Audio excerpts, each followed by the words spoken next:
sering dengar nama Bendungan Sutami dan Karangkates.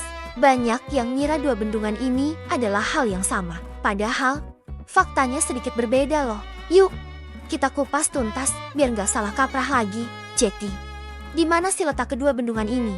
Dua-duanya ada di Kabupaten Malang, Jawa Timur, tepatnya di Desa Karangkates, Kecamatan Sumber Pucung. Nah, loh, kok namanya Karangkates?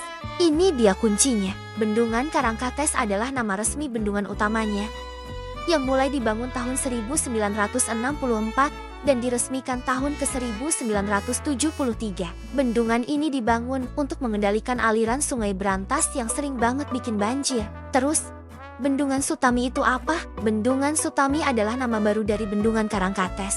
Jadi, pada tahun 1981, untuk menghormati jasa Profesor Dr. Insinyur Sutami, yang saat itu menjabat sebagai Menteri Pekerjaan Umum dan Tenaga Listrik, nama Bendungan Karangkates diubah menjadi Bendungan Sutami.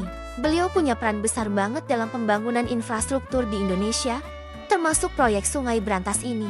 Jadi, bisa dibilang Sutami dan Karangkates itu merujuk pada bendungan yang sama, tapi dengan nama yang berbeda dari dua era yang berbeda. Sebutan Bendungan Karangkates lebih sering dipakai oleh warga lokal dan generasi yang lebih tua, mungkin karena lebih familiar sejak awal. Sementara nama Bendungan Sutami adalah nama resmi yang tercatat secara administratif. Lalu, apa sih fungsi utama bendungan ini?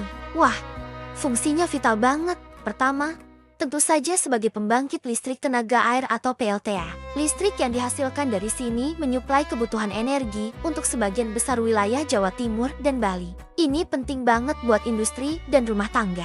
Kedua, sebagai pengendali banjir. Sebelum ada bendungan ini, Sungai Brantas sering meluap dan menyebabkan kerugian besar di kota-kota sekitarnya, seperti Kediri dan Mojokerto. Dengan adanya bendungan, debit air bisa diatur sehingga risiko banjir bisa ditekan seminimal mungkin. Ketiga, untuk irigasi. Air dari waduk dialirkan untuk mengairi ribuan hektar sawah di daerah hilir. Ini membantu petani mendapatkan hasil panen yang lebih baik dan stabil sepanjang tahun.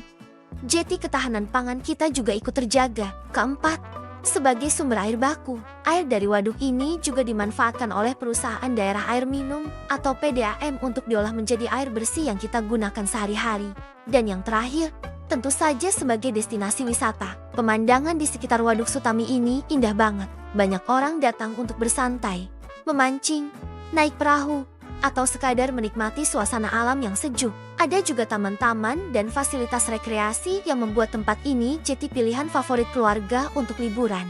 Jadi, asal-usulnya, bendungan ini adalah bagian dari proyek Brantas, sebuah proyek raksasa untuk mengelola sungai terpanjang kedua di Jawa. Pembangunannya bahkan dibantu oleh pemerintah Jepang melalui pinjaman dana. Ini menunjukkan betapa strategisnya proyek ini sejak dulu. Kesimpulannya, Bendungan Sutami dan Karangkates adalah satu bendungan yang sama.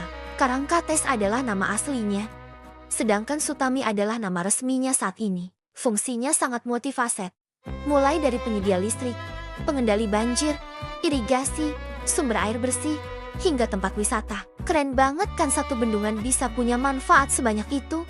Semoga informasi ini bermanfaat dan menambah wawasan kalian ya. Jangan lupa untuk like, komen, dan subscribe biar nggak ketinggalan konten menarik lainnya. Terima kasih sudah menonton.